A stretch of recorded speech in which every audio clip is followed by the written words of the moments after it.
And we are live again from Tuscaloosa, Alabama for the Iron Bowl. Joining me for the second half is, once again, Tuscan Soda and Isaac. And I have a special guest this time, Coach Sagebo of the Tennessee Volunteers. What's up, guys?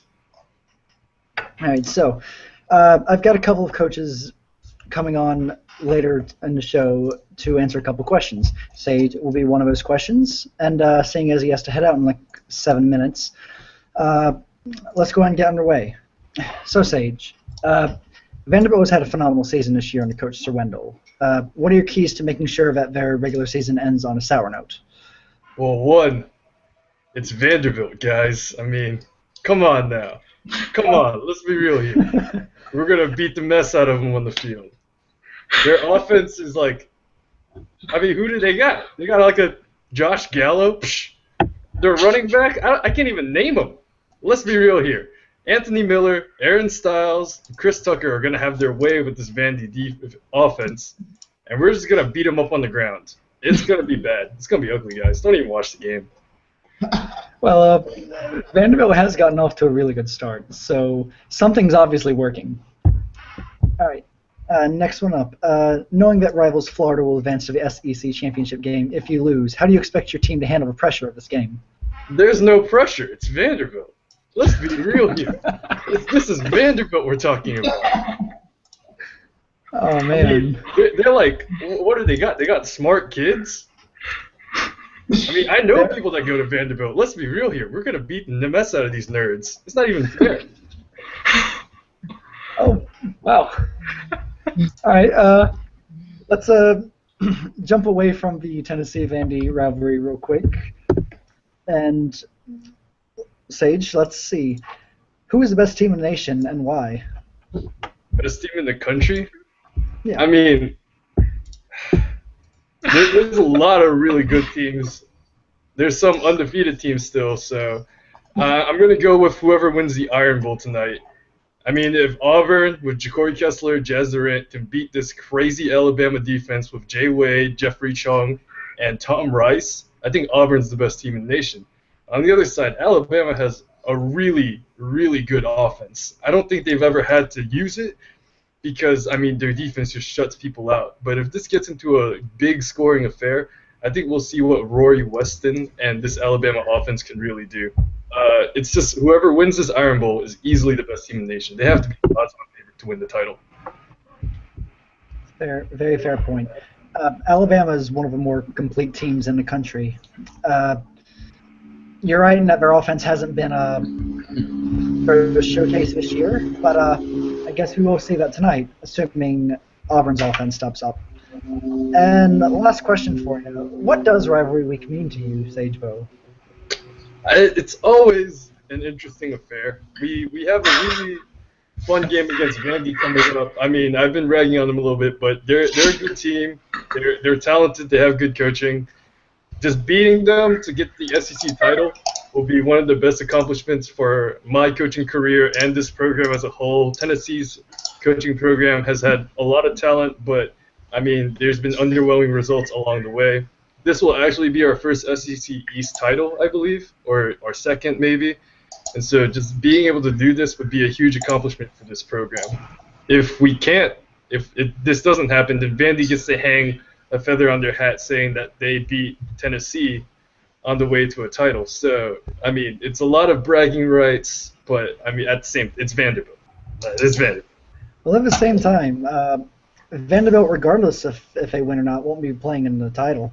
Yeah, they're just playing for spoiler, man. I mean, it happens.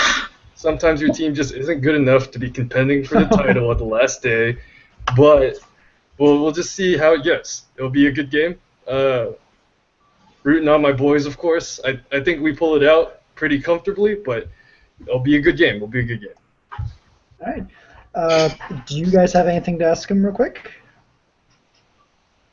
So yeah, your biggest achievement would be beating up a tiny private school. Biggest achievement would be winning the SEC title. I mean, that's a pretty big deal, no matter who it is. We were the favorites at the beginning of the season to win the SEC East title, but We fell into a loss against Georgia, and then Matty Swift beat us at home in 2 really tough games. So it's a bit of a setback, but we're still in prime position to win it. So that'd be huge for me overall. As a coach on the site, I've coached Nevada in 2016. I coached Tennessee the last 2 years. So this would definitely be the biggest accomplishment so far. All right. Tuscan, you have anything to throw in?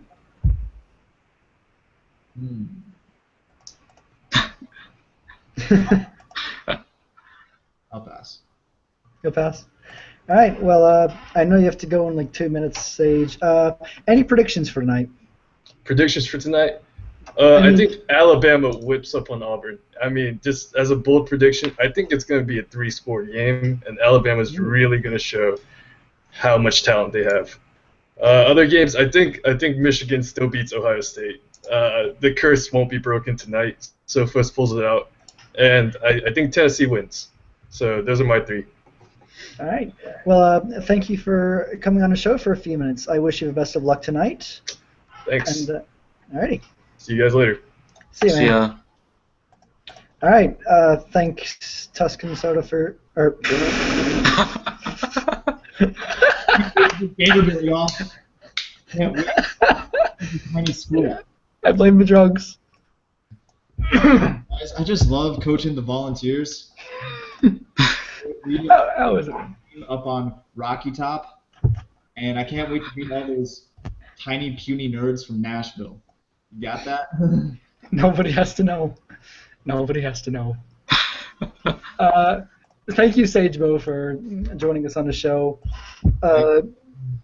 Later on in the day, we have Sophos from Michigan coming up, as well as Artanger from Auburn.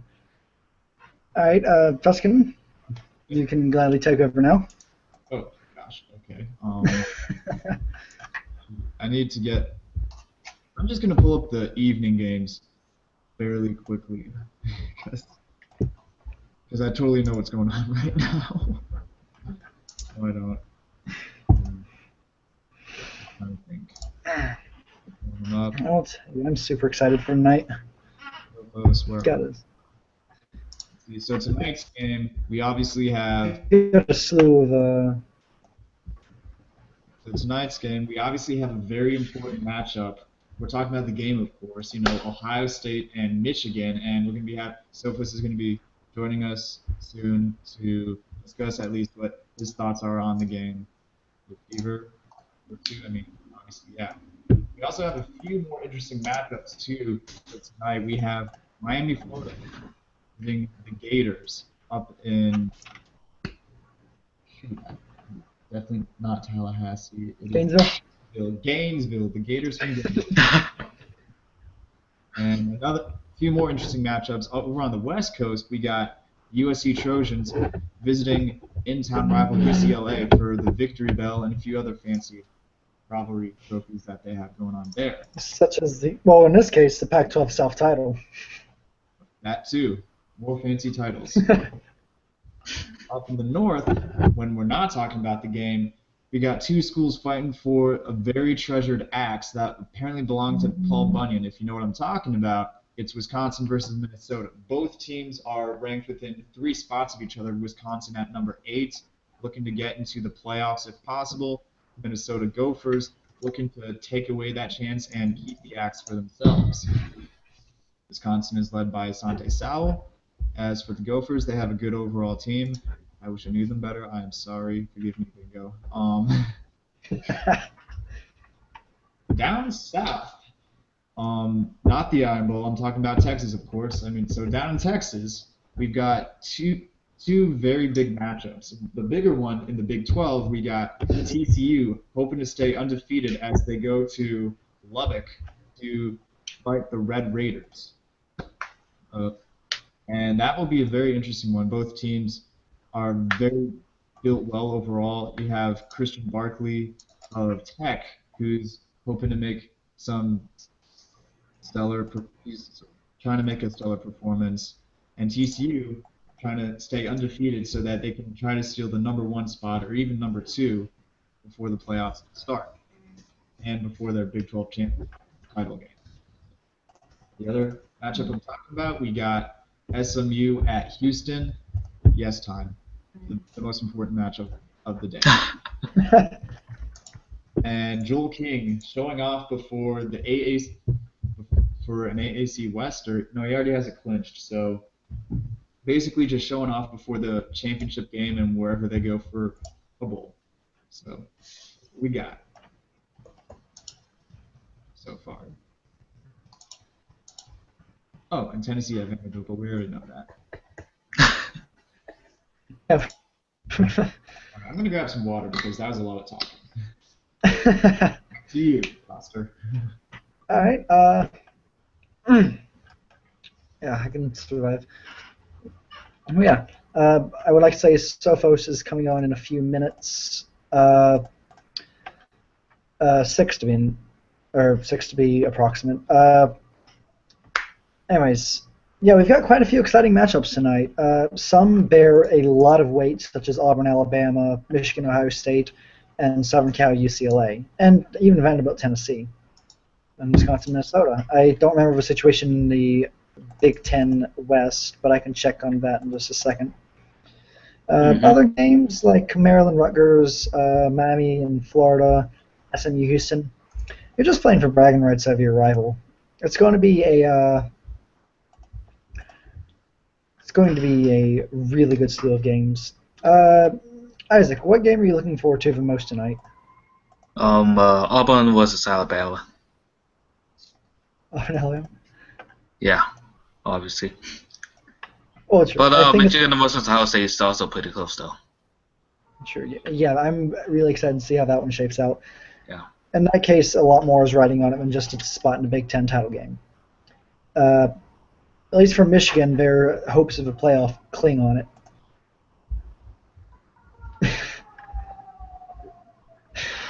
Yeah, Sophos is ready. For different reasons, I'm looking forward to SMU Houston. Okay, Raleigh, I get it. You hear this, right? Yeah. I get it. Anyways, that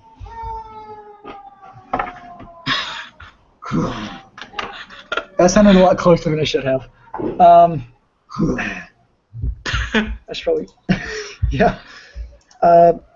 Texas Tech is looking to play spoiler to TCU's perfect season. I'm super, super excited about that because I think that is a possibility. Yeah. But my personal favorite, I think, is definitely going to be Auburn, Alabama. A couple of unbeaten squaring off in a huge rivalry game like this. Yes, please. Give me 100 tickets. Anyways, what you got on? What you looking forward to, Tuscan? Just tonight's games. Any game in particular looking forward to? Looking at the list and all that, we have what could be the two biggest matchups, and it's very ironic that it's in the final week of the regular season. And essentially, what I like is that whoever wins one of these matchups goes to claim their division title as well as their respective conference championship. Do we know that Ohio State essentially has the Big Ten East, or does Fever need to beat Sophos in order to outright win it? Do you know? Whoever wins that game wins the division. Okay. Makes sense. And then, Art has done a really good job with this Auburn team, and so has Randy with Alabama after 3-8, 3-9 abysmal season. So they did, I don't know if they redshirted a bunch, but anyways, they managed to come back from that and are immediately stacked on top. Like I wouldn't say that's not necessarily unheard of, but I think that both teams have performed very well, very impressively. So those are the two big ones. And the only other matchup I can think of is Houston beating SMU. Yeah, I've got a 100 credit bet riding on that game. Joel King, 375 yards, please. Make it 100 credit bets win today. Oh boy. Okay. Yeah. I'm sorry, I didn't catch it. I live in a dreamatorium. Thanks, my hair looks like. We were talking about Dean 1 or Dean 2? I want to say he's talking about Dean 2. Okay. Or Dean 1. Dean 1. I wouldn't. Yeah, you kind of look like Dean 1, but Yeah, sort I've been watching some older game day broadcasts and such, so I can kind of sort of see it. I haven't really seen many, so oops. Oh well. Yeah, I just do it in my free time. Dean 1 and Dean 2 pretty much look the same. I don't think so, Time. I don't think so. I saw the stock video. I'm pretty sure they don't look the same. How do you... Oh, I haven't seen the sock video, and I don't think I ever will. You never will. It's deleted. Rip. Just rip. Anyways, let me just... I'll get him on now. Then we can get Artinger on later, and then between then, because I think Artinger's coming on like 20 minutes before games. All right, and we welcome self-host to the panel. Hey. Hey. Hello. Self-host, are you there?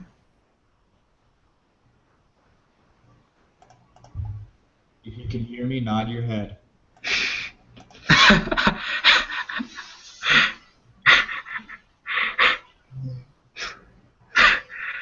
Oh. I hello? see. I'm on. There he is. There he is. There's the man himself.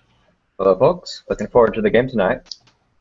Sweet. Yeah, we've got a wonderful slate in front of us, and I am definitely looking forward to it as well. So, you wanted a short one? We have a few questions for you. Yeah, just a short one. I got to get back to my team. They're still prepping a little bit, and I have to be there with them. Got to understand completely. Thank you. So, first question for you. What are your keys to stopping an Ohio State squad that just can't seem to lose? They've had great escapes against Penn State and Michigan State over the course of the season. How do you beat them? Well, first of all, I'd just like to start off by saying that the Buckeyes have an excellent program. They put together a formidable team. What Fearful has done with that squad is truly tremendous. I'd say our keys to win the game, first of all, impose our will in the trenches. We have to get off the ball and have a great first step on both the offensive and defensive side of the ball. We have to have great hand placement and leverage, and we got to win our one-on-ones. Secondly, I'd say you have to get the ball to our playmakers. Tyrus Wilson specifically, he's been an absolute monster on the outside this year, and it's been fantastic in the open field. Edwin Forrester, the most versatile back I've coached in my career. He's great on third down, great between the blocks, has great acceleration and fantastic vision. Yariel Rosario, he's a small, athletic tight end, but I think he has a lot of potential to cause headaches for their linebackers and secondary due to his agility. And the final thing, we have to play for 60 minutes. We have to play all 4 quarters. We have to play with intensity. We have to play with aggression. We need to outlast them. Sounds good. Sounds like you've got this team really prepped and, oh. Yes, sir. Sounds like you were ready for action. All right. That's the idea. Question number 2 here. You've been widely criticized for your week out of conference schedule as of late. Do you think that will impact your playoff position if you fail to win the Big Ten championship? You know what? I don't think that's a fair question. I don't think out of conference schedule is weak at all. We played a lot of really good teams, with a lot of really good kids, and I don't think we're sleeping on anybody. You know, that's what I love about college football, the unpredictability of the game. Any team can win at any time. It's the reason I fell in love with the sport in the first place.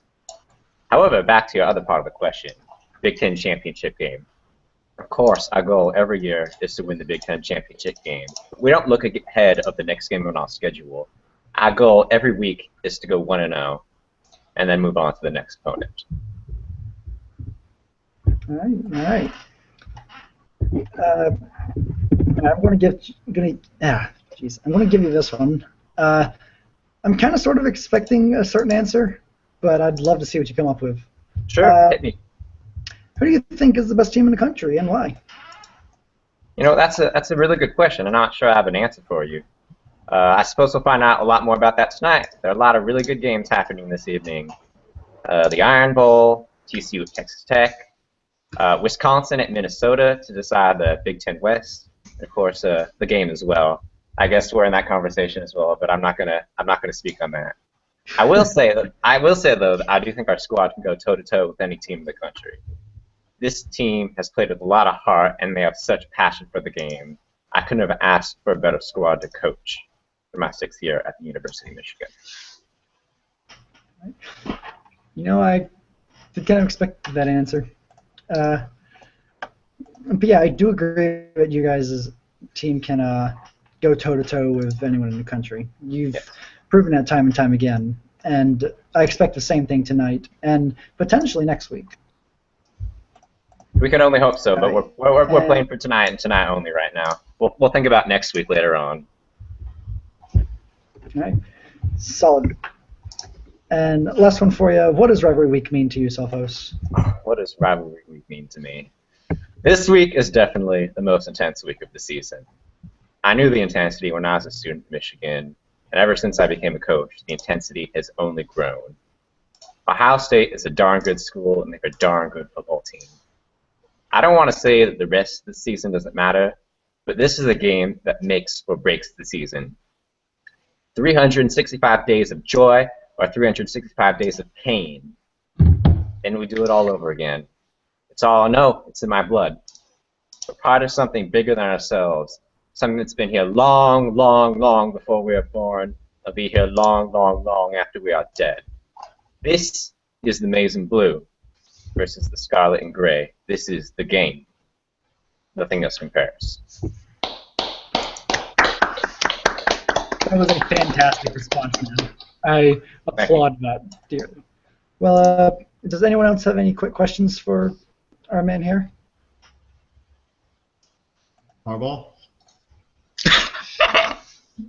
All right. I think that's it. I got to get back to my squad. Thank you all for having me on tonight. Go Blue. Thank you. It's been a pleasure. Good luck tonight. Good luck. Thank you.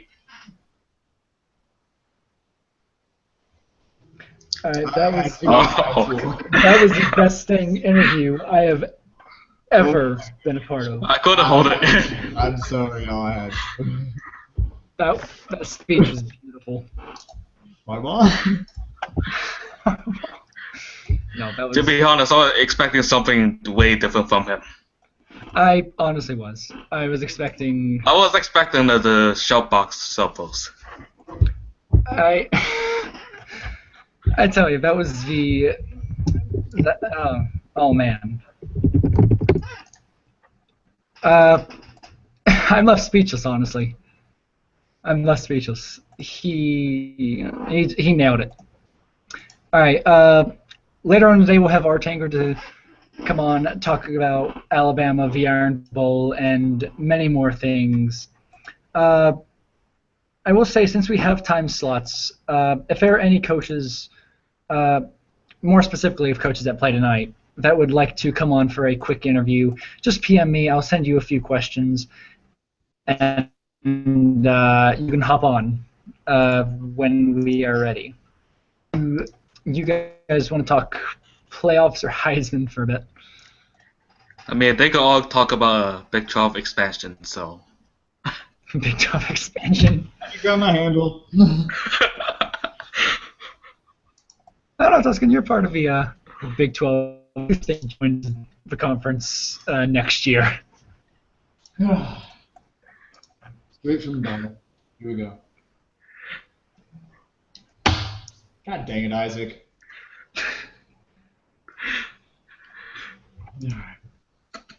Happy? Yeah. Yeah, totally. So yeah, Big 12 expansion, BYU or Temple, which one? I've always been a fan of BYU joining the conference, actually. I like how West Virginia is really, really close to BYU, so I think they could have a really good rivalry. That's just my opinion. It's I only mean- a cross-country flight. Yeah, not too bad. It's very affordable. I think there'd be a great fit right by campus. You know, we got the Mormons on one end, we got the couch burning, Big 12 epitome. Please. Just imagine the week-long road trip you can have across the Central Plains. For sure. I don't know, a trip to Utah would be fantastic, guys. Yeah. All right. Big 12 expansion. What else we got? We got Heisman, I guess. Heisman? Yeah. I honestly haven't updated any stats since I put up the Heisman report. But, I don't know. Not much has really happened. I mean, last week, Durant kind of took a step back against Army. Still broke the century mark, still got in the end zone, but he didn't actually premiere in that game. I do think, depending on his performance, he could clinch it this week, maybe. But I think this is make it or break it for him. Yeah. I think, my opinion at least, with the current Heisman running, if Jazz Durant is able to do something on to the Tide, you know, if he actually puts up a good performance, or even better, if he puts up a win, I think he should win the Heisman. I mean, that's just my thought. Well, so. I mean, Bama's been widely regarded as the best team in the country all year, really. So if he can pull off a win over that, and I will say that team is probably the most complete team I've seen in a long time. If he can win that, I think he might have it on lockdown. I'm not saying it's for sure. And Joel King, who also have games this week and next week to prove themselves. And to an extent, Asante Sowell is still kind of in the running. It's not a sold by any means, but Jazz Durant can really put a grip on it this week if he wins. All right, let me type up some questions for I Live in a Dreamatorium. He will be joining us probably at the top of the hour if he so chooses. The Trojan. Who do you guys see as your dark horse for the Heisman right now? Not the Prophet Muppet. Sorry, old Magnet. Hold on, I need to find the list. Check out my Heisman report in national news. Do you know if Cody Albright's still on that list? No, he's not. Okay, so we got. I vouch for him, to be honest. So we got Him and Christian Barkley. Swift. Swift is still doing decently despite their current A&M's current record. So. And I'd like to see Joel King up there, but I know that because the conference and the strength schedule, he probably won't get a chance. So. I personally think Brett Fisher could still have a shot at the Heisman. I mean, he plays Florida tonight, which is a big game in Gainesville. After that, he plays Alex Ashore and Boston College. I think. What does time say there? Because I've got a PM in front of it. I also think we're supposed to vote after this week. If Auburn beats Bama, Jazz gets it. All right. So yeah, we won't see how he performs against BC. So I'm really going to finish my voting and stuff after this. So make your impressions now, candidates, please.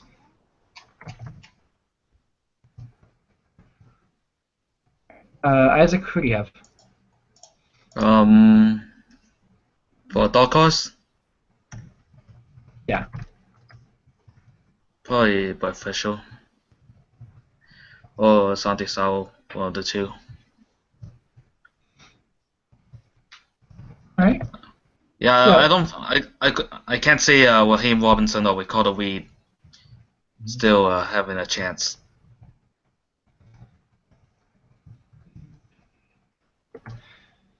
Right. Yeah, I think Asante Sal does have a small chance, and he can definitely make a case tonight against a really good Minnesota team. Yeah, I do agree that Emmanuel Fields, Raheem Robinson, Ricardo Reed, I don't think they have a chance. I just don't. Ricardo Reed specifically has just gone down. Has just gone south since we first brought him.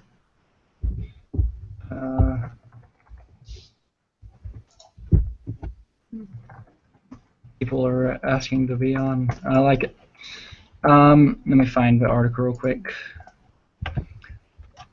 I mean, in a way, Joe King is kind of sort of a dark horse. I mean, oh god, I found week 11, not week 14. Oops. Or didn't take me to this. Elijah Moffitt, I think he lost his chance against Ohio State. He had a good game. He's had good games against all of the really good teams that he's played. I mean, Penn State sort of, but against Ohio State, against Alabama, and no one's talking about that. He did play Alabama this year, and he did fairly well, and only a 3-point loss. So you can't exactly say Moffitt's not in the running. I still say he's got a sliver of hope, but he lacks that marquee win that guys like Jazz Durant have.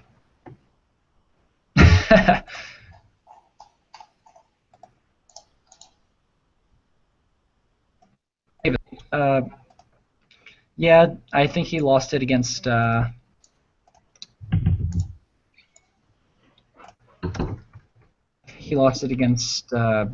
Baylor, and taking that third loss that would arguably keep him out of, well, definitely keep him out of the playoff.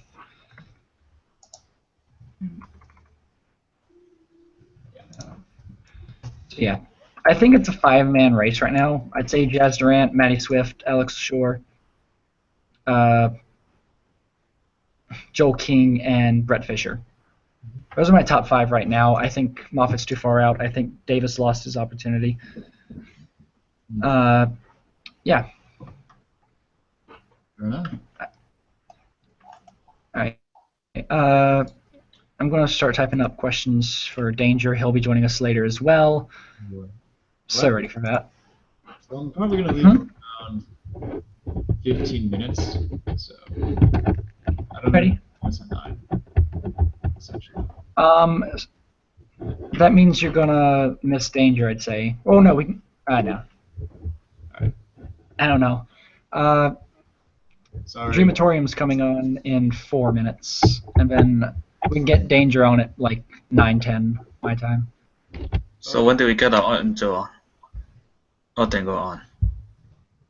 I want him on like 9:40. Oh, okay. I want him to be the last coach we interview, just because he has the game of the week. Right. Yeah. I'll probably catch up on this later once I leave. So. Alrighty.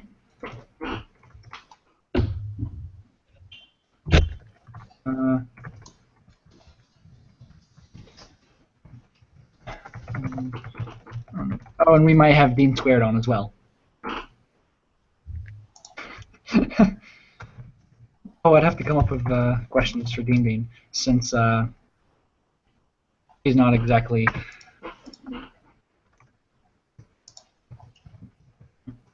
playing tonight. Do you want to talk playoffs after we get Dream on? Yeah, we can do that. Alright, and then we can get to Danger and Dean and then Artanger, and then we can make predictions as well. But that'll be when you're out, so you can give us a few quick predictions after the playoffs or playoff talk.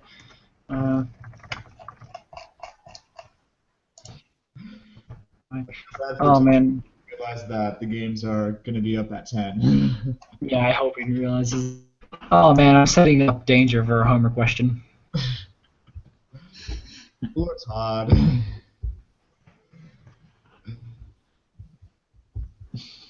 Oh. I still can't get over Sophos. Like, holy hell.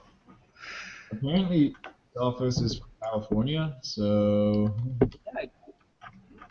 like I was wondering what his accent was. But He was putting on a southern drawl, okay. you know, so he can sound a bit more like me. Hey man, I live down here in Texas, so no, it's not that bad. I can talk like I but good. No good.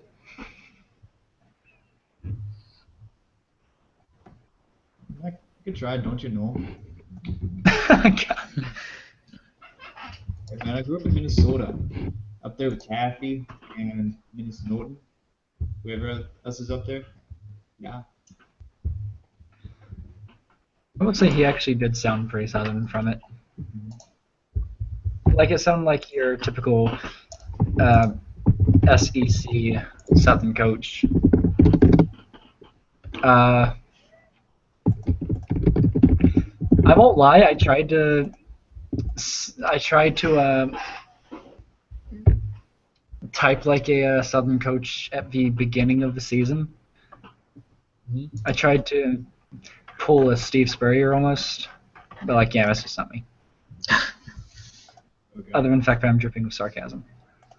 I was just trying to be myself, so it's much easier. I've tried to be Coach Popovich in some of my interviews. Let's see. They got the ball a few more times and got more points than us. We need to obviously get more points than they do. So. I mean, that really is what it comes down to. Yeah. That honestly sounds like a Sophos answer. Which isn't a bad thing, of course. Definitely not. Alright. You are wanted here now. Dream, please. Hey! Who that? Hey, look, is that John? Is this? Hello? I believe this is Dream. Yeah, I'm just joking. Alright. If you can hear us, nod your head.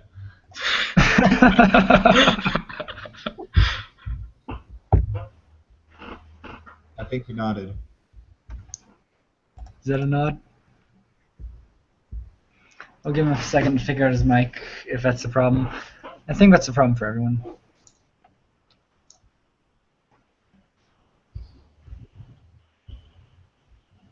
I swore I heard noise, but that was just from outside. Damn it.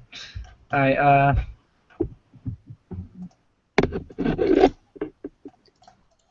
yeah, you're here, Jing, right? Oh, never mind. Or not. Please come back. Please come back. Please come back. Please come back. Everything. You can blame it all on me.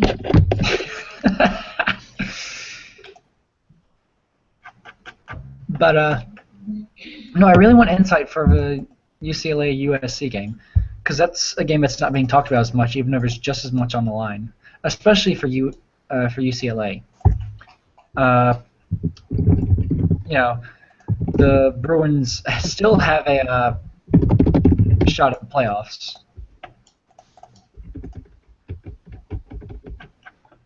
Speaking of playoff teams and teams that have a shot,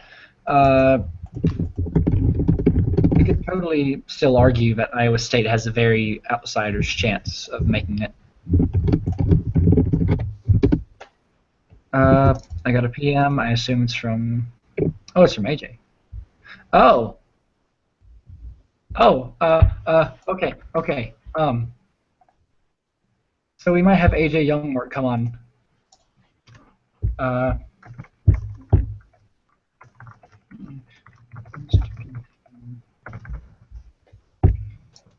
Alright, you guys talk about something real quick, because I've got to type these up fast. So, Game of Thrones is coming on, apparently, and I still need to finish the last season. Facebook already spoiled it, so fuck them. I've actually never watched a Game of Thrones before, so I could care less. Okay. Trying to decide which game I'm gonna buy right now, actually. So, like, should I go with The Division or should I go with Dying Light? Just curious. I don't know. I was probably talking about this earlier. Yeah, I think for the division, you probably need to have friends to be in order for it to be good. In order to have fun instead of just grinding out levels. I'll probably go with Dying Light then because single player wins are usually not. So. Yeah. Yeah. All right. Time to. Oh. We have. All right, Dream lives. Hey, it's John. No. I'm not John. All right, so I'm gonna ask you a few quick questions, so then we can get AJ Youngmark in as well, and then Danger. So, I did send you questions. All right, let's hop right in. UCLA is widely regarded as the best team in a watered-down Pac-12. What do you have to do to knock off the Bruins tonight? You know, the Bruins are a very quality team. I mean, they've won almost every game they played except for one this season. And my team has, this is a really gritty team. I've coached a lot of great teams in my time here. I've coached at USC for the past couple seasons. And I've coached an undefeated regular season team. We didn't win the playoffs. But this team is a quality team, and we have a lot to offer against this UCLA team. Luke Trickett, he's a redshirt freshman. He's come out and played great this season. I'm really happy with him. Dean DeLong, who's had some rough seasons in the past, but he's finally come into form this season. We got a really strong offense. Our defense is pretty young, but we can play with we can play the part that this UCLA offense is going to play. They got a young quarterback, and they've got a really quality running back. We're going to be going after him pretty hard tonight. And I see good things for this team tonight. This USC team, not UCLA team. All right. Luke Trickett's a name I haven't heard in a while. I do believe he's one of the better quarterbacks, and he most certainly will grow into one of the best quarterbacks in the conference, if not the nation, in the next few years. Next one here. The Pac-12 has taken heavy criticism due to a poor North Division. What are your thoughts on the state of the conference right now? We're in it's pretty rough times, I have to admit. The best team in the North right now is 4-7. And, the South has always been far better than the North Division. It's just been the way that the Pac-12 has went in these past couple of years. But I think things are on an upswing, We need to get coaches that stay. People keep firing their coaches, or coaches just keep disappearing and off to the abyss. And we just got to get quality coaches in the Pac-12, and once that happens, things can progress from there. So the conference is in a bit of a rough shape right now. I have to admit that, even though it's a rough thing to admit because we always have had a stigma against us in the Pac-12. But things are looking up for us, I think. I'd be more than happy to see you right on that note in the coming years, especially in the North. Please, 5-7 Oregon in the Pac-12 championship game. It's interesting to say the least. Who is the best team in the nation, and why? That question will definitely be answered tonight. I think we got a great game in the Iron Bowl coming up tonight. The big game. If Ohio State wins, they definitely have a good reason to be called the best team in the nation. But I think whoever wins the Iron Bowl is probably going to be the best team in the nation in my book. Both teams have played tremendously in the SEC and just overall. So, whoever wins that game, I'd have to say is my guy, my pick. Seems you have a popular opinion on that question going around, and I can definitely see why. And last but not least, what does Rivalry Week mean to you? Rivalry Week means everything to me. I've at USC a lot of times because UCLA for a while there did not have quality coaching, and now there's a new guy, and well, not a new guy anymore, but he was a new guy for me a while ago. D-Stack11. He is my rival in several different ways. He's on the Eagles organization. I'm a member of the Giants organization. He's the UCLA head coach. I'm USC head coach. So it's good fun. We don't have like a rivalry that much in the way that we're always talking shit about each other, like a lot of these coaches do. But it's always fun to play him, and it's interesting. All right. Anyone else have anything to ask him real quick? I think we're one if possible. How do you all think? What do you think of your team heading into the next season afterwards? I mean, I know we're on the current season, but how do you look at the Trojans long term? The Trojans, I had a really good recruiting class this year, and I'm really proud of the job I did. We got a good guys coming in this next season. I got several 5-star recruits coming in. This team is definitely on the rise because this is a very young team right now. We don't have a lot of guys leaving after this next season. All of our, Luke Trickett, he's still going to be here. Dean DeLong's going to be gone, but we got a good running back that's going to be starting for us next year, Jesus Cordero. He's going to be great. Our receiving core is pretty young. We're going to lose a guy I've had for a while, Daryl McLaughlin, but I got a great recruit, Samuel Gullah. So this team it's only getting better from here. 8-4 at best at the end of the regular season is not going to be the same thing next season. We'll definitely get better. All right. I'm definitely looking forward to it, and best of luck to you tonight as you try to mark your spot in the Pac-12 title game. All right, thank you. All right. And also on hand of us now is AJ Youngmark, head coach of the Miami Hurricanes. Welcome on board, AJ. Thanks for having me. How's it going? It's going all right. So you've got a big game with Florida coming up tonight. Let me see. Let me pull up your questions real quick. And if you two have anything else to add on, by all means, go ahead. So, what are your plans to contain Jaden Grant and the Florida offense tonight? He's a great quarterback and everything, but I'm just hoping that my defensive backs, Meyer and Woodworth, they've been pretty good all year, and they've had quite a few pick sixes and everything, so maybe we can capitalize on a couple of those tonight. It's going to be a tough one for sure. Yeah. Florida's had their way with a couple teams this year, notably with Vandy last week. So best of luck to you in there. Yeah. Your playoff hopes lie on your next couple games. Do you think you can get into the field without winning both games against Florida and Boston College? I think the only way I get in is if I win the game against Boston College. I mean, I think I can lose this one and maybe squeak in, but it'd be real nice to win out and grab both of these games and head into the playoffs with a little momentum. That's good. Sounds good. It's very tricky, although recent success has helped you out tremendously. You may have a game to spare. Who is the best team in the nation and why? There's a lot of great games on tonight. The Iron Bowl and then Michigan, Ohio State. But I think it's going to be decided tonight during the Iron Bowl.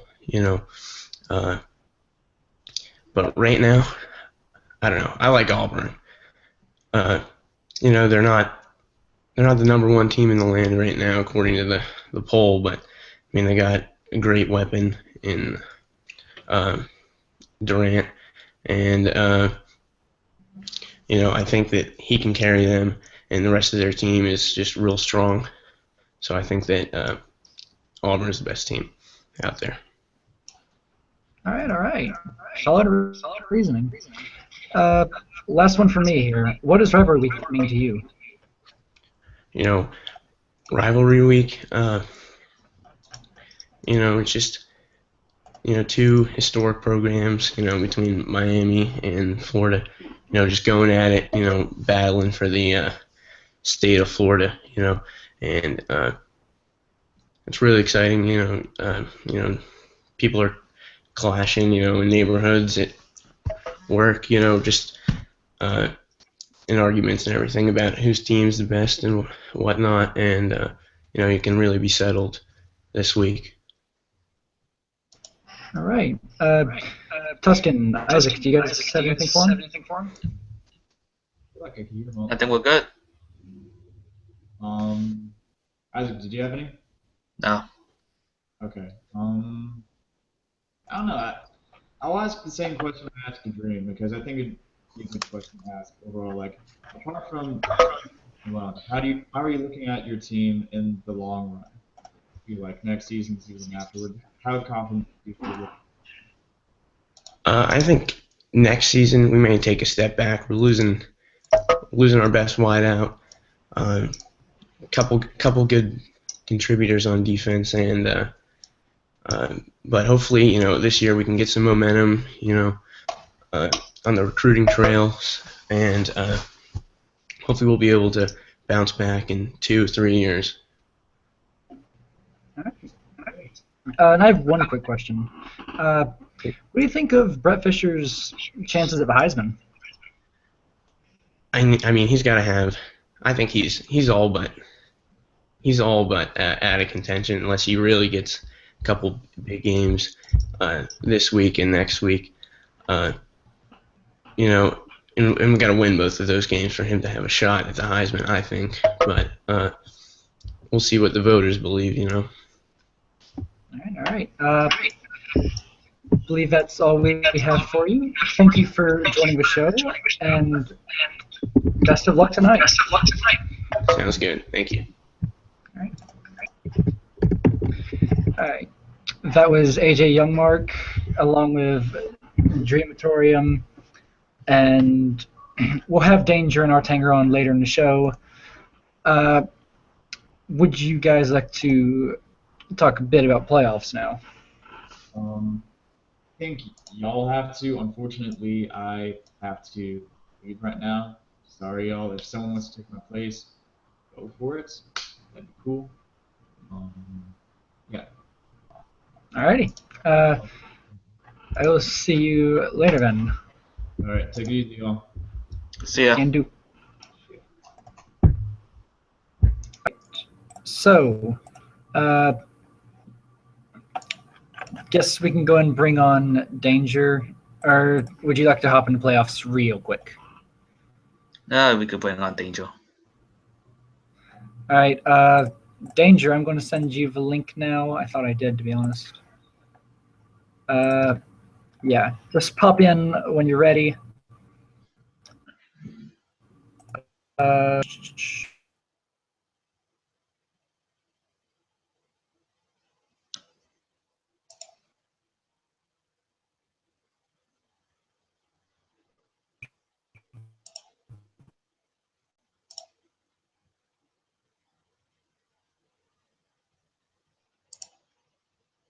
Yellow Evan on as well.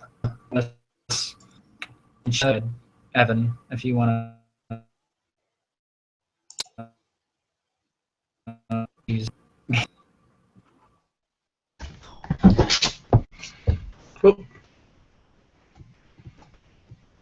Hey. Hey. Danger. Hey, how are you all? Good. I'm doing something else right now. All right. It's a burnout. I love the and all right. Let me pull up my questions to you, and we can get going. Sounds good. All right. So, first question for you. The Horned Frogs, despite being 11-0, have taken quite a bit of criticism as of late. What are your responses to that? I mean, people can criticize this team all they want, and they tend to criticize it a lot, but my boys have been incredibly good this season. They went out, they've turned around that criticism, they've used it as motivation for the next game. We don't really worry about what people are saying about us. We just keep going to the next game, and so far, every time we've done that, we've come out on top with a victory. So if we continue to do that, things will fall into place. That's good. Speaking of tonight, how do you plan on slowing down high-powered offense led by Christian Barkley? That's going to be a challenge, but in the past couple of years against Christian Barkley, we've had a lot of success slowing him down. We've done a good job mixing up formations with the linebackers that kind of confused him and led to some errant throws that we were able to pick off. But he's a different player this year. He's been incredibly impressive, and we're going to have to respect that to be able to keep up with him. I think the key this year will be our safeties. They're extremely young. Both of them are freshmen, but Matthew Davis and Chris Malone have been incredible this season. They're still young, though. They're both freshmen, and they need to play as well as I know they can. And I've been talking to them all week, trying to get them hyped up for this. So if they come out and they play big and they can confuse him like we have in the past, like Andrew Wright has been really good about our free safety from last year, then I think we can do a lot to throw off Barkley and this Texas Tech offense. Certainly quite the challenge, but your boys are... Your boys have had experience dealing with really good quarterbacks. See Brad Davis earlier in the season. Brad Davis, even guys like at Baylor, Marcus Schwartz, who's been having a great season. There have been a few. Graham Burnett at Oklahoma, we did a good job defending him. And it's been a solid season defending good quarterbacks, and I hope we can continue it with Christian Barkley. All right, I'm looking forward to that one. So I've been asking the same questions to everyone that's come on tonight. In your case, I think it might feel the quote-unquote homerism with you. Who is the best team in the nation and why? I might go a different route with this than you expect me to, but I think it's really hard to say. I think a lot of people have been saying that. The top four teams, at least in my opinion, are really close between, TCU, then Alabama, Auburn, and Ohio State. And even Boston College is up there. I think those top 4 or 5 are extremely close, but in the end, I am going to give the edge right now to Alabama. I think they've been the most complete team. I think they've showed every week that most challenges they can handle. I think it's kind of hard to separate these teams. I think tonight's going to show us a lot. But if I had to fill out a poll right now, I'd put Alabama number 1. A lot of people have had that same opinion tonight. Looking forward to seeing if that is proven right or wrong. And last one for you. What does Rivalry Week mean to you? Honestly, Rivalry Week isn't that big of a thing to me. It's just another week. I've been the coach for Rivalry Week 6 years now. One of those we had a bye that week, and then we've had 3 different teams in the last 5 years. So it's not like an Ohio State-Michigan kind of a Rivalry Week thing where we're playing the same team every year. It's always against a team we have a good history with, and I enjoy getting to play and all the excitement with that. But in the end, it's just another week, and it'd be just as fine to play them another week. And the ultimate goal is still the same. We try to treat it the same way as playing a big game like Texas Tech tonight. It's a big game. It's one we really want to win, but we're trying not to treat it any differently. All right. That's the first response like that I've heard about Rivalry Week. But as you said, it hasn't been quite the same for you guys. Isaac, do you have a question to ask him? No. No? No. All right. I want to come up with one more. Mm-hmm. So what's your hold on, I got one. What's your response to what Jumbo has said about TCU earlier today? It's kind of looking back at the first question you asked me about criticisms. I I get he's just making jokes and stuff like that. I'm not too torn up by it. It's annoying, but we'll deal with it. Okay, thank you. Worry about winning and talk about our chance to win the national championship. If that happens, it happens, and then you never know. Ooh, I do have one more for you, actually. Your team currently sits at 11-0.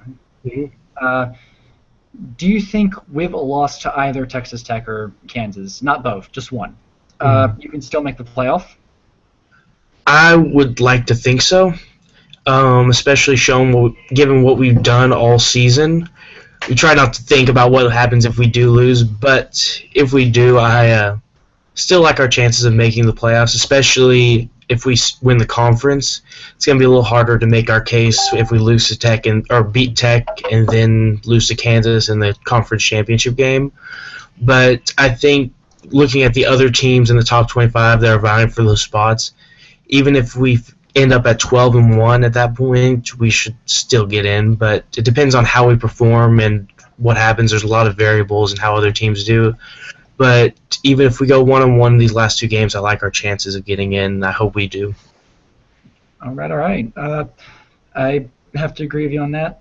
I can see TCU getting in even with a loss tonight.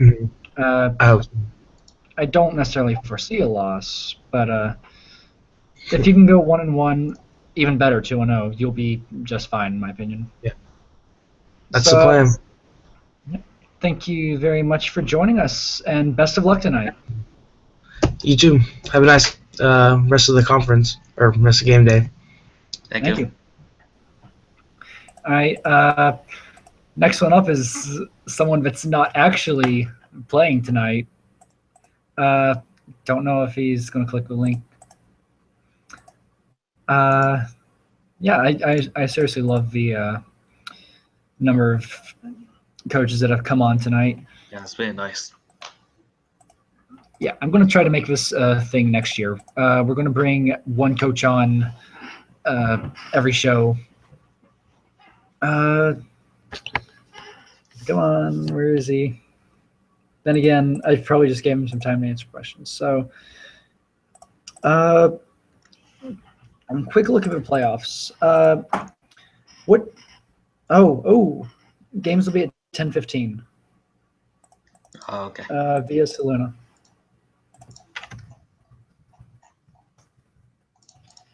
All right.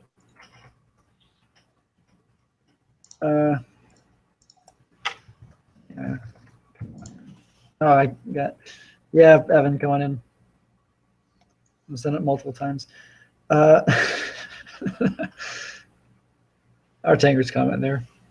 It's like when you go to the movies and they're like, enjoy the movie, and you're like, you're too, damn it. Yeah, it's very accurate. I don't know. Feverful said he might work something out, but seeing as he's not exactly online right now, I do ask Sir Wendell or Randy, because I see both of you are online. Hell, I'll even extend my invitation to time.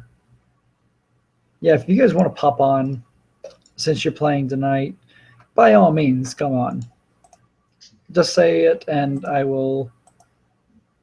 Just get on so we don't feel as awkward. But first, we're going to give Dean his chance in the spotlight again. Oh boy. All right. Just let me know when he pops on, because since games are extended, I can probably do one more after Dean, and then we get to our Tanger. And here is Yellow Evan. Yes, I'm here. I'm here. The infamous ceiling fan himself. Yeah, that's might as well. Alright, I'll give you something to distract you with, I guess. It's just. And here's Dean. And that's the sock eater. Yeah. Oh, come on. Not gonna. That's Not the gonna lie perfect on way to that. start. Fantastic. All right, where did I put my questions for you? I've got like, all right, the entire my entire first page of inbox is just game day invitations. Oh man, that sucks. So, let's go and get started with you. Wait, which you? First question for you. You're losing a few key pieces to graduation this year. How do you plan on filling those holes in the coming seasons? Well, most definitely the first one that most of us are talking about is Marshawn Matheson, not so Slim Shady, which we all lovingly call him. But yeah, so how we plan to fill those holes is by recruiting, as I recruited a 4.0 and a 3.5 running back. Hopefully they'll be able to pull their weight soon, because honestly, it's been a difficult year so far, and it was a difficult year with Marshawn. Even him carrying the offense as is still was a struggle, and replacing our best defensive weapon when our offense wasn't even that good to begin with is difficult, and hopefully with how we recruited, it'll be able to get better. Yeah. All right. I'm really looking forward to it. So am I. Misa for personal reasons, as you may already know. Yeah. But speaking of this year, you guys finished 1-11, which was actually worse than what Clem projected at the beginning of the year. How do you plan on turning the tables next year? Well, hopefully now with Marshawn even being gone, it might actually turn into possibly a different but a good thing, because since Marshawn was all of our offense because he was the best player, now with someone else filling that void, we can't just run the ball 30 times a game and hope for the best. So it'll be more of a balanced thing, and hopefully with a more balanced offense, it'll be able to build up.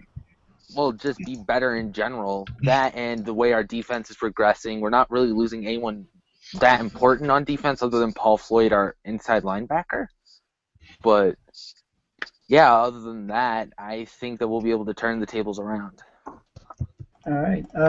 Any projection for next year's record? Just out of curiosity. 3-9. 3-9? Hey, it's progress. It's improvement. Yep. You gotta stay positive. And taking our eyes off of Raleigh and onto the nation as a whole, who do you think is the best team in the nation? Well, that's funny you'd say that, because my first instinct was Boston College, but, we may have done a number on me earlier.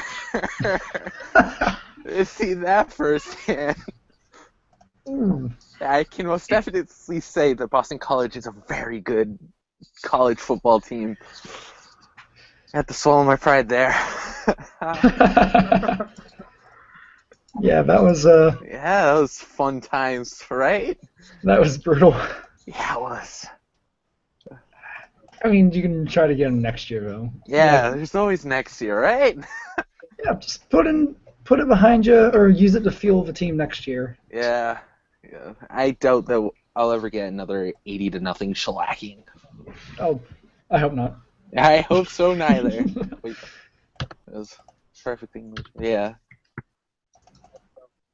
And you've already played your game this week. Yeah. 31-14 week wins. Yeah. Yeah. Damn. I've played my game too, and I lost 31-7. Damn. Sorry, Yeah, buddy. the calling. Not very That great sucks. performances. But regardless of if you played or not, what does Rivalry Week mean to you? Rivalry Week means a lot to me. Honestly, it's one of those weeks that you can just buckle down, It's one of those weeks that's fun to watch. As much as I love being a coach for in college football, it's fun to watch too. And honestly, like the Iron Bowl's coming up, and the fan inside of you has to show a bit, It's honestly a fun week for everyone involved, especially when you're playing, especially when you're watching. It's great. It's absolutely wonderful. It means a lot. Fantastic response, man. Yeah. Real quick, just out of curiosity, Duke, Chapel Hill, or Wake Forest. Who would you rather play on in Rivalry Week? Chapel Hill, hands down. Good Yep. answer. Well, Good yeah, answer. me. You chose the The right most answer. biggest At least opportunity for a win. Hey, at least I didn't say Boston College again, right? Oh man. All right.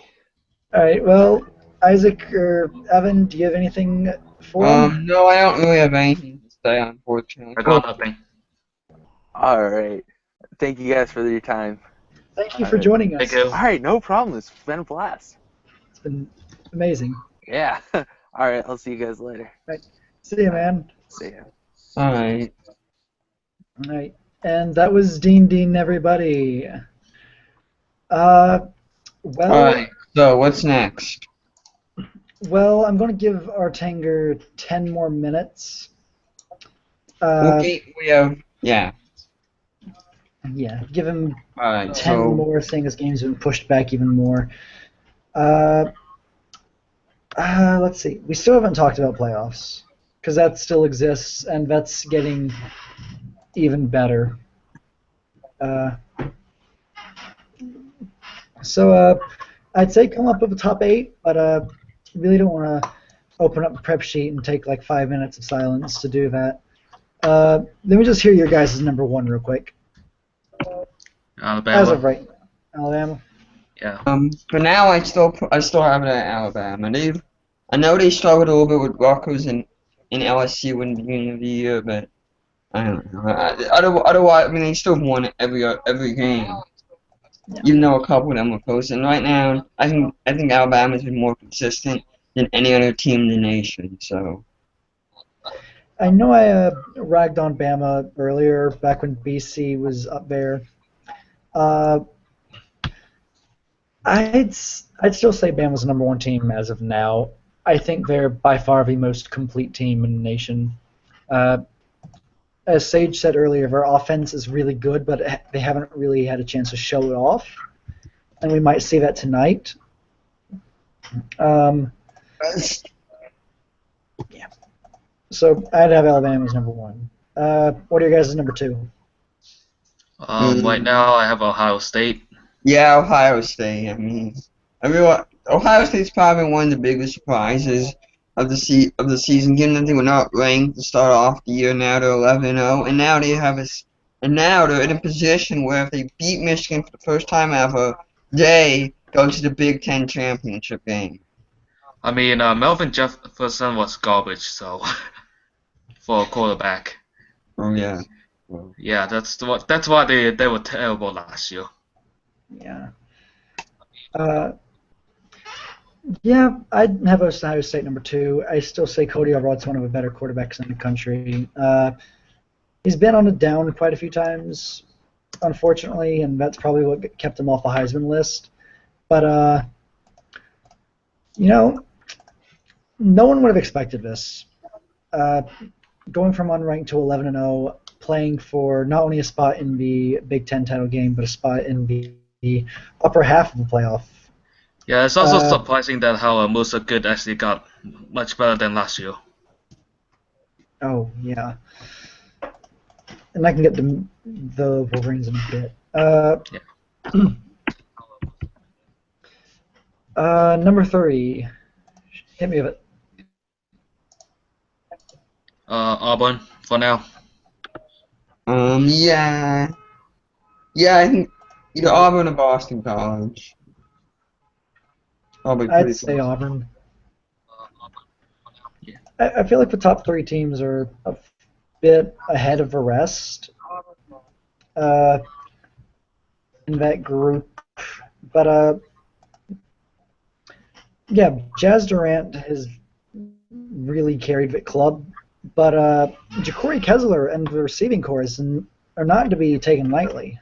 We saw Army did a really good job of containing Durant last week, only to get burned by Kessler.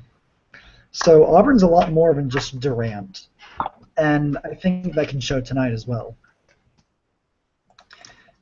We've got our number 4 teams. Right now I have Miami, but it could change. Yeah, I'm gonna have to go with Boston College. I never picked them yet. All right, we have 3 different teams here. Why do you think Miami, Isaac? Mostly just because of the OSC schedule has been slightly better. All right, and why do you say Boston College, Evan? Hold on. Because they've been highly ranked, and they've been highly ranked for most of the year, and I think they only have 1 loss, I believe. Yeah, they do have 1 loss to Florida Yeah, State. FSU. All right, I'd say TCU actually. They've been in the top half for most of the year. They still have a really good win over a Texas team that kind of sort of underachieved, but that doesn't take away what they did to that Longhorns offense. I know they've been criticized for a couple of really close games, but the fact that they've been able to pull themselves out of holes repeatedly throughout the season is fantastic. I think they're just a bit ahead of the number 5, who I would say is Boston College. What would you guys? 5, yeah, 5. I'd put at this point, yeah, I'd put TCU at 5 probably. I mean, they're still 11-0. I mean, they haven't. And Isaac? Yeah, I place Boston College at 5. Yeah, Miami and Boston College will flip flop. So. Yeah, that's going to be a common thing this week. If Miami wins, I might actually put them ahead of BC. But I like Alex Shore and the Eagles. They've only slipped up once, but they've looked dominating ever since. I believe in their last 2 games, they have outscored opponents 111-3. Just think about that for a second. They've been on a rampage. Yes. Number 6, I definitely have Miami. Want to say, Evan, you also have Miami at number 6? Yeah, I think Miami. Miami fits at 6 at this point. But I'm not sure if they'll get into playoffs if they lose to Boston College in the ACC championship game. So. Yeah, their position. I mean, right now I still have them in if I was a bracketologist, but they're beyond the bubble, I'd say. If Boston College beat Miami in the ACC title game. Yeah. It's tough to say with Miami. They've done fantastic. It's another team that no one really hyped much at the beginning of the year. I mean, I know they have Brett Fisher, probably future Steeler on their roster, but I will say they do have a nice win over Southern Cal that's been overlooked, and they only lost to Maryland by 5 points. Oh yeah, they are. Yeah, well, Maryland's kind of faded a little bit as the season goes on, and that's gonna be a little bit. I probably should look at their depth chart. Yeah. Maryland's disappearance from the national scene isn't exactly their fault. It's more of the. They kind of faced a backloaded schedule. Oh, so Luna's saying it will be 10. Okay. So let's just fly through the rest of this. Isaac, did you say you're number 6? I said TCU. TCU? Just because of the out-of-conference schedule. Yeah, we still have our top 3 the same. 4, 5, and 6 are all flip-flopped. Yeah. Evan, who's your 7 and 8? 7 and 8. As of right now, Michigan and UCLA, but that'll probably change. Even though UCLA's not good, but they probably are, I guess, in theory, playoff 40 because they've only lost 1 game. I'm not saying UCLA is the best top 8 team in the country, but in theory, they're still playoff worthy. Oh yeah, I definitely agree with that. Isaac, 7 and 8. I have hold on, Purdue and UCLA. Ooh, Purdue. Yeah. Yeah, but. Wait. I haven't updated since last week, so they might have just dropped out. Yeah, I Probably. think they lost to Minnesota. Yeah, I believe they Yeah, lost to, I think, like, is it Wisconsin or Minnesota? It was Yeah. Minnesota. They beat Wisconsin earlier. Yeah. Yeah. So something about like UCLA or Iowa State. Yeah, my 7 and 8, I have Michigan 7. Number 8, I do have Iowa State. I think if things fall our way, specifically Michigan loss tonight, not saying it'll happen, of course, and a loss from the ACC champion, I think that'll fall our way. I do have UCLA hanging on the outskirts. I do have. But of course, if Oregon beats UCLA, Oregon isn't even eligible for the playoffs. If Oregon beats if Oregon beats UCLA, technically they could be in. They would have 6 wins. No, they'd be 5-7 in the regular season, so I don't think But they so. would be 6 and 7, so they'd be eligible for No. postseason. 6-7 is not eligible. Like at least in real life, it's not eligible. So like, No, it's happening. No, it's eligible. You just need 6 wins.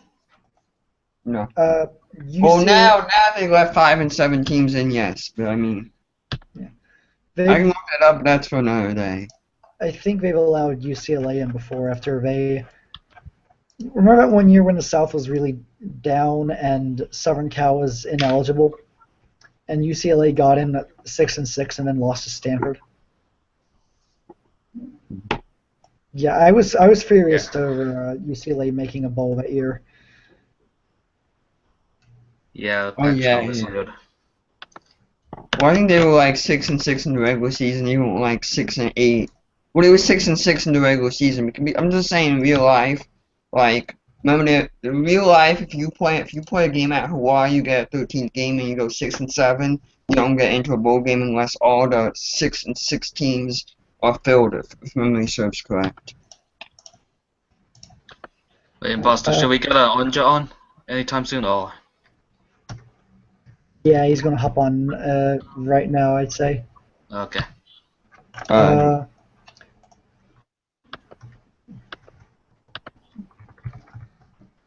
Yeah, we're gonna get our man Artender on, and it's gonna be lit.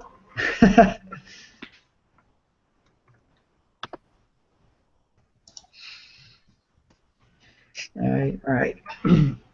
It looks like Houston has a very, very outsider's chance at it, but we'll see about that. Houston is sort of like the in real life version of Oklahoma, and they have one bad early season loss. In this case, the K-State, and then they've beaten everyone else. But I think a few teams have to go Houston's way in order for them to get in. And even then, we can still have this debate on who would you rather see in the playoffs, Houston or our favorite team, New Mexico. Oh, if only New Mexico had a chance. I know. Well, I guess pray that UCLA loses in the championship game, ECU beats Houston, SMU beats Houston, a few other things. You just need team chaos. Yeah. Also, Kansas might have to beat TCU, and then maybe we can talk about that would be total chaos. But then maybe we can at least enter not TCU, but against at least New Mexico / Houston can enter the discussion. Yeah, a lot would have to happen though. But I think the ladies and odds of that gentlemen, happening are like 5% at best. Oh, Isaac left. Oh, here he is. Ladies and gentlemen, it is my pleasure to announce the arrival of Artanger. Evening, everyone. Thank you for having me. Oh, they were not lying when they said your voice is gold. Yeah, good as advertised it. Thank you, guys. I appreciate it. Nice to be here. All right, welcome aboard. We are about 10 minutes from game day. Are you excited? A mixture of excited and nervous, guys. It's this is going to be a good one. I've been looking forward to this all week, no doubt. Oh man, I believe everyone is on edge right now because so much is riding on this. So let's hop in with your questions, man. First one, Bama has been widely regarded as the #1 team all year. How can you defeat a team that's as complete as them in their home stadium? It's going to be a fight for sure. They haven't been infallible though. Looking through their past games this week, they barely beat Mississippi State, although so did we. It was within one possession. Duncan's been really, really good this year coaching Mississippi State. I think they've been underrated. They barely beat LSU, and it was at home for Bama, as well as it was early in the season when Washington actually had a coach, but they barely beat them as well. So I think it's possible. It's in Tuscaloosa, though, which makes me nervous. It's at the Iron Bowl, so anything can happen. But I think if we really come to play and Kessler has a good game, then we can pull it off. Oh God, I had something to say there. Oh, do you think you'd be a little less worried if the game was in Auburn? Definitely, yeah. If it was in not in Alabama, then yes, I would feel better about the game for sure. But you do what you got to do. Got to get through your schedule, and this is for the #1 ranking in the playoffs, I think. So if we pull this off, then I think we can pull off that #1 ranking and bring Auburn to the playoffs for the first time ever. I'm really looking forward to this. Right. I'm sure a lot of us are. Yeah, 10 minutes. I'm on edge, man. I can't wait. I've legit watched that Iron Bowl hype video probably like 6 times, you guys, and that's just been like the last 2 days, like for real. Oh, no. One more time after this. Exactly. What game is this? Second question for you. Who do you project to have a bigger game? Corey Kessler. That's a tough call. With Alabama's defense, I mean, they're strong everywhere. They have a fantastic secondary. Jeffrey Chung is on the right side of the line, so, I mean, there's really... I think one of them has to have a really good game for Auburn to come out on top. I would say Kessler probably has to have the bigger game because everyone knows Jazz Duran is good. It's unfortunate that he declared, but I can't blame him for that. But if Kessler really comes through today, like he did last week against Army, then I think we can pull off a huge upset here. Yeah. I mean, yeah. You can't really blame Durant for leaving, of course. He's had a phenomenal year and could easily take advantage of all the hype. A quick question before the last two. What do you think of Durant's Heisman chances? I know I've been hyping him up a lot. Quite a few others have as well. Given how much the site lives off hype, I think his Heisman chances have skyrocketed. I think so, yeah. At the beginning of the season, he was pretty much a nobody, which this season I didn't think even the coach of Auburn did not think we were going to do this well this season. It's been a huge breakout season for us, and he has really come along. I mean, this team has really gelled. I'm really proud of these guys, and Durant especially, man, that kid can play. Yeah, I'm looking forward to him playing on Sundays next year, too. To who drafts him. I'm going to be a fan of that other team as well as the Browns, of course. Mm-hmm. But yeah, I definitely can't blame him for going early. Yeah, he's going to get a nice draft pick. Oh, I'm very intrigued to see where he lands. Side note: is there any chance the Browns end up with him this offseason?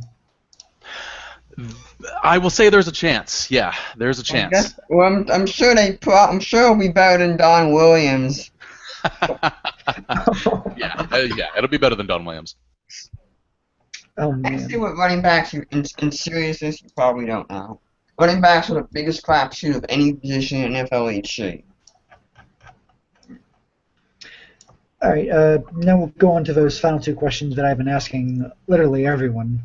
I'm interested to see your answer on this one. Who is the best team in the nation and why? I think we're about to find out in about 8 minutes to whoever wins the Iron Bowl.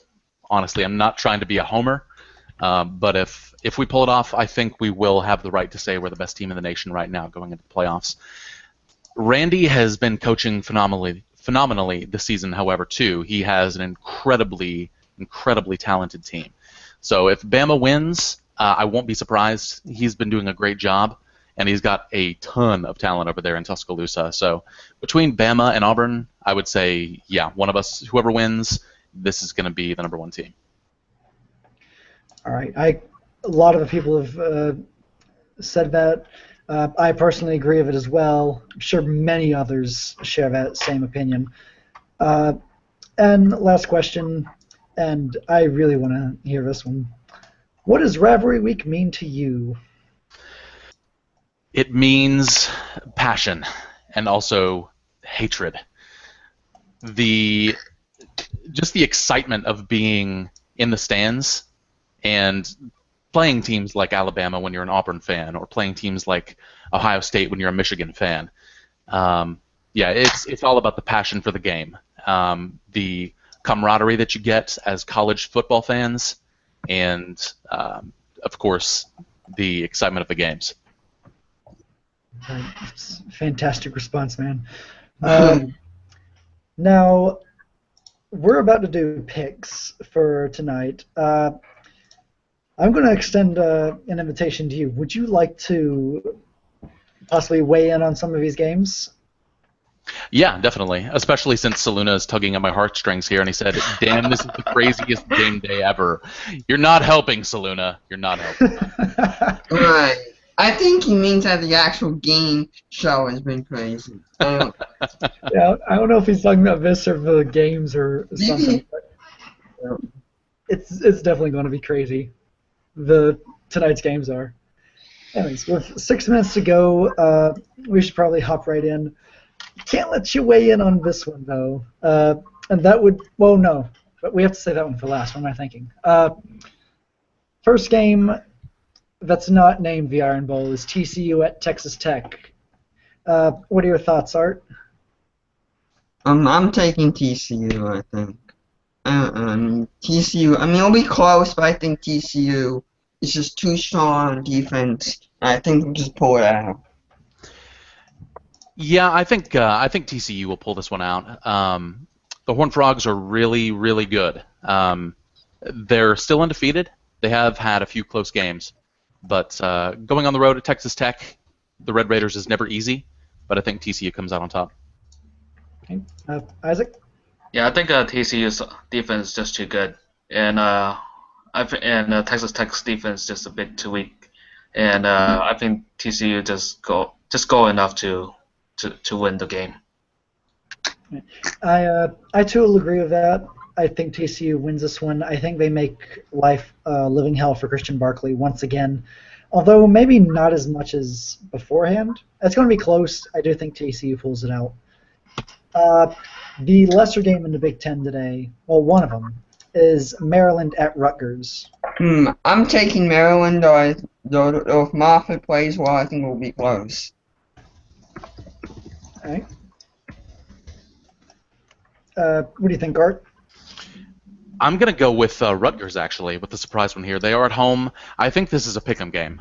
Maryland has been a very nice surprise this season, really, really doing well. But, yeah, I think Rutgers pulls the surprise. If you can call it an upset, they're ranked one ahead of Maryland. But them being at home, I would go with Rutgers. Isaac? Yeah, I think Rutgers are going to win.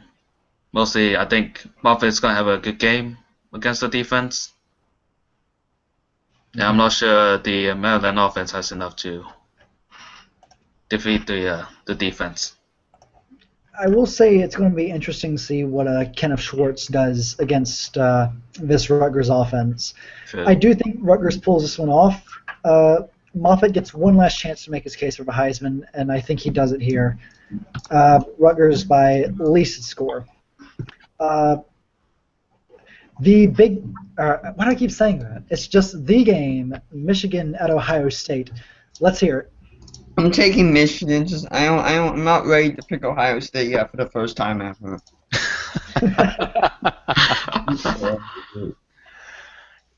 It will be Ohio State's first win if they do win. I'm going to go with Michigan takes the W at the Horseshoe. Alec? I think the curse actually ends today. I think Ohio State's going to win. You think the curse ends today? I'm going to go with that. I do think curse ends today. I think the Buckeyes get it done, and I do think they make the playoffs regardless if they win or not. Yeah. But this is so much more than a spot in the playoffs and a spot in the Big Ten championship game. This is a chance to This is a chance to beat Michigan for the first time. This is a chance to finally put away those demons to get the monkey off the back. I think they get it done.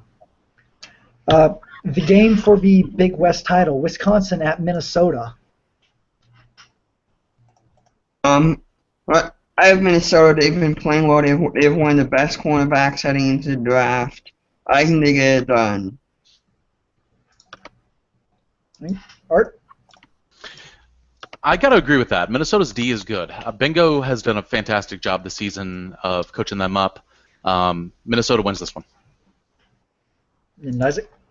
Yeah, I think I'm just gonna go with them too. I think Minnesota is gonna also win. I agree. Even though not as good as a record, but I agree with that one. I think the defense does contain Sowell for as much as they can. Again, they've been playing really well. They shut down Purdue. I think they'll meet the winner of the game in the title game. For these next four, we're just going to fly through real quick since it's almost 10. Vandy at Tennessee. Yellow. Go. Wait. I'm gonna take Tennessee. I got Tennessee on this one. I got the Volunteers. Yeah. Vanderbilt has had a great season. They're really good, but Tennessee pulls it out. I think Tennessee pulls it. I know. Anthony Mill is very good. That 4.550 cornerback that's entering the draft. I can't remember his name. Is very good. And Julius Thomas is pretty decent. I mean, I will say Vanderbilt has that 81 overall starting safety that I think could provide Tennessee's offense a bit of a mess, though. Isaac, quick thoughts? yeah, I'm just gonna go with the flow and go with Tennessee. I don't think Vanderbilt has enough to go against them this year. I don't know. Maybe I should have touched it. All right. I do think Tennessee wins it at home. Sir Wendell did a fantastic job with Vanderbilt. I don't think they get it done here. It's a shame Vanderbilt's not playing for a division, though. Yeah. At Florida. Wait, tell me, next game? Miami. Miami, I don't know, they've been playing very well as of late. Right, Art? I think they've been pulling it off, or pull it off. I missed that game call. Which game was it? I'm sorry. Miami versus Florida. Miami versus Florida. Florida's on a roll lately. I got to go with the Gators on this one. I was surprised. I did not expect them to win the division earlier, but yeah, Gators. And Isaac? I think the Hurricanes are going to win a close one. I really don't want to agree with Art on this one, but Florida has been on a roll. Oh yeah, they have that QB that I bid 20 points on in JUCO last year, and I lost on a tiebreaker. Jaden Grant? Yeah, I'm so mad about that. The salt is real. The salt is real, yeah. Well, no, don't talk to me about salt. But I do think Florida gets it done. I really like what AJ's done with the program. But Jaden Grant has been fantastic as of late, and I think that carries on with this one. SMU at Houston, before any of you talk, I just want to say Andre Webb is going to get shut down. Joe I think Andre Webb's due for a bad game. I know Tom's going to hate me on this. I'm probably proved wrong. I'm probably going to admit to time space in like 5 to 10 minutes. But for now, I'm going to take Houston. Houston hasn't lost an AAC regular season game since 2015 when they lost to SMU early season. To Joel Kane. Joel Kane gets his final. You're going to owe me 100 credits, time. I'm calling. Anyway. So I think Joel Kane gets it done and finishes off his dominant AAC career with a win. Houston, Joe King. Yeah. Oh, all right. Easy. Joe King will incinerate the SMU secondary. I'm sorry, time. All right, and the game for the Pac-12 South, Southern Cal at UCLA. UCLA, but I don't know. USC's vulnerable. I mean, both teams are kind of vulnerable. I think for now I'm going to take UCLA. For now I'm going to take UCLA. I got UCLA on this one. It's going to be a good game, I think. Really close, but UCLA at home.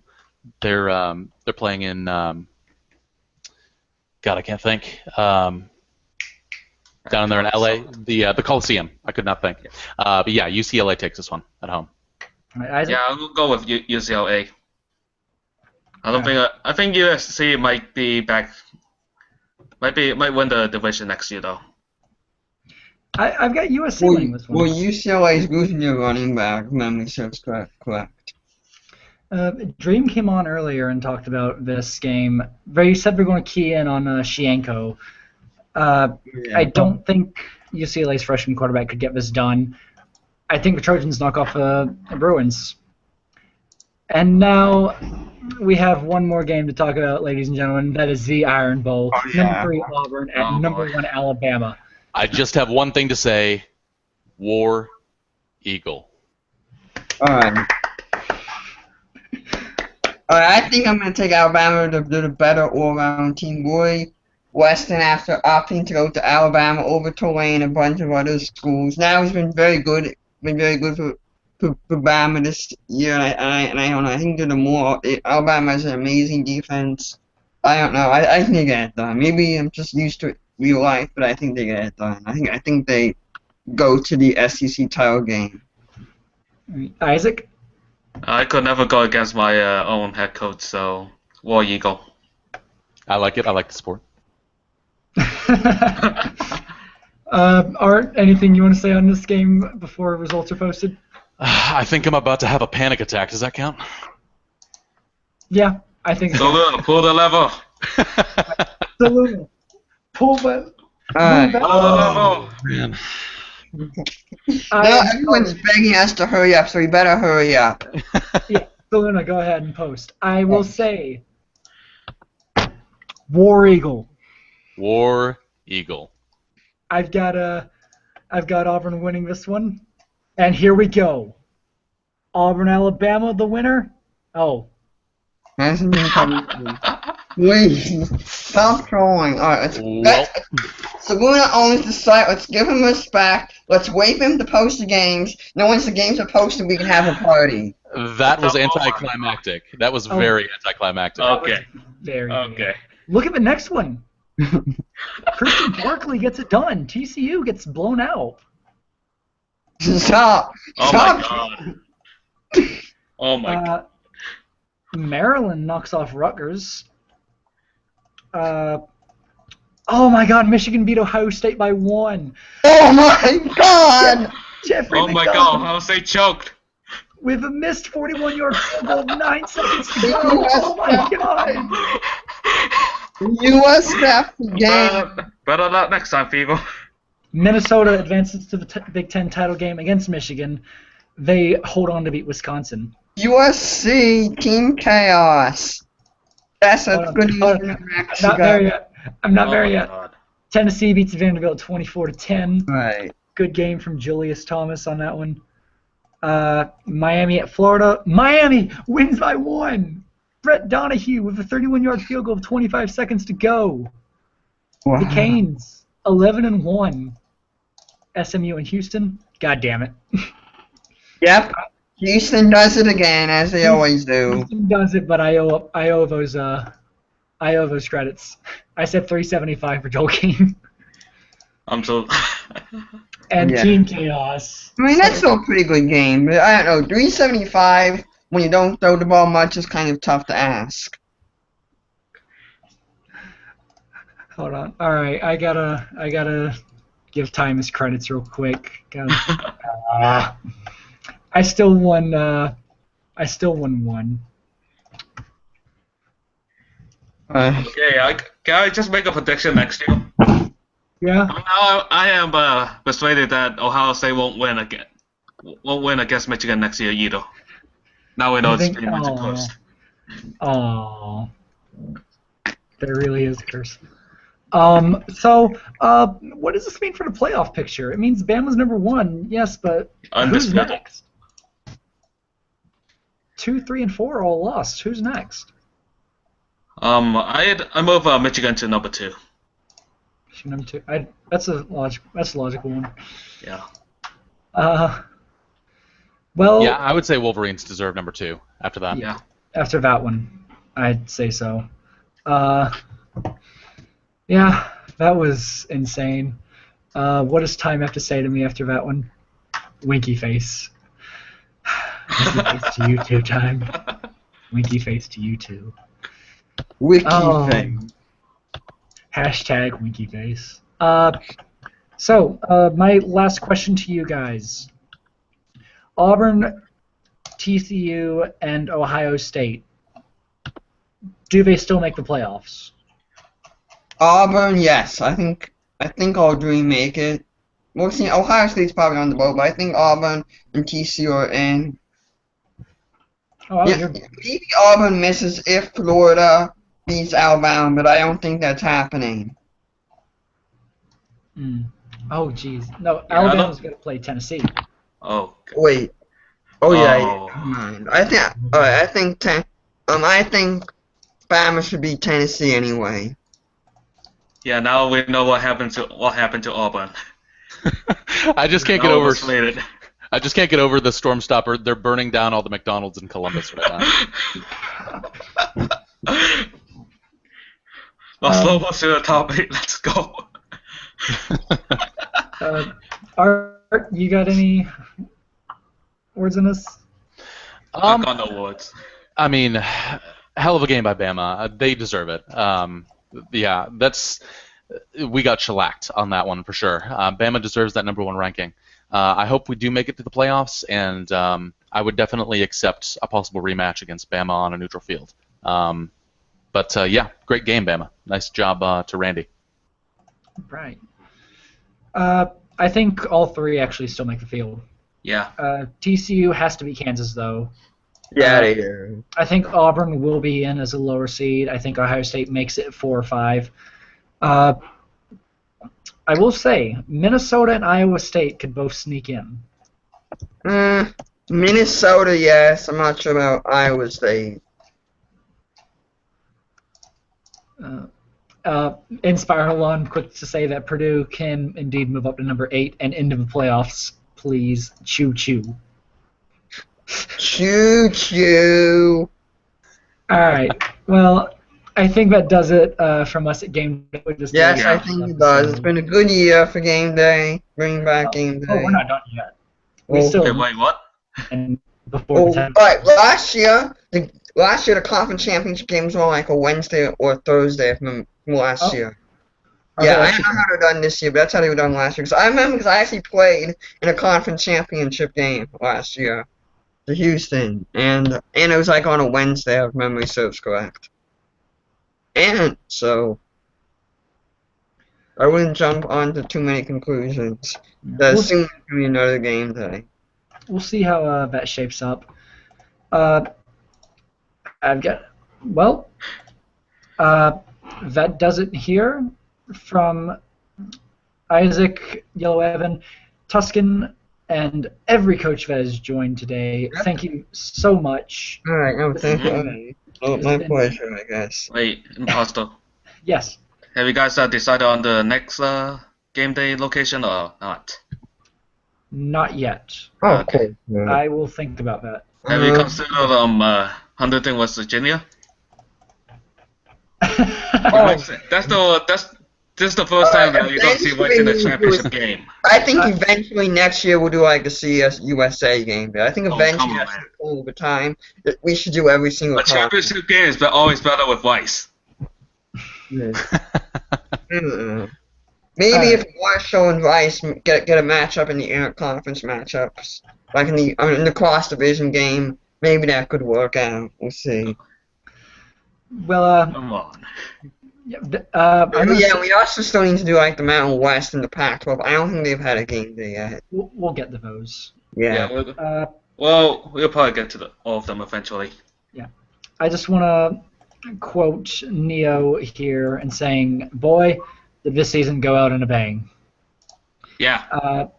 So that'll do it from us here. We'll see you next week for the conference championship games. Other than that, have a good night. Enjoy Bye. Rivalry Week, and see you later. Not Gus. Take it Yeah. easy. Alright. Bye. And